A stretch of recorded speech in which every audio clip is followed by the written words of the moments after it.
एक बाप बेटा घोड़े की सहायता से कहीं जा रहे थे। बाप ने बेटे को घोड़े पर बैठा रखा था और खुद पैदल चल रहा था।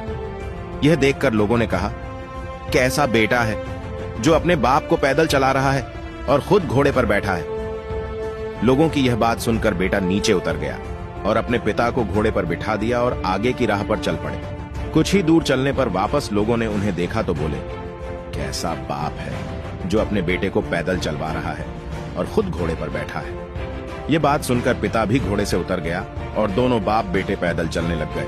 कुछ दूर चलने पर फिर लोग मिले तो बोले, कैसे मूर्ख लोग हैं जो साथ में घोड़ा होते हुए भी पैदल चल रहे हैं। यह बात सुनकर बाप बेटे का दिमाग खराब हो गया। अब दोनों घोड़े के ऊपर बैठ गए और वहां से आगे की ओर निकल गए। लेकिन कुछ ही दूरी पर कुछ लोग मिले जो कहने लगे, कैसे निर्दयी इंसान है, दोनों घोड़े पर बैठे हुए हैं और कमजोर घोड़े की जान निकाल रहे हैं। इनके पास कुछ भी दया नाम की चीज नहीं है। अब पिता एक बात समझ में आ गई कि लोगों के चक्कर में रहेंगे तो अपनी मंजिल तक नहीं पहुंच पाएंगे।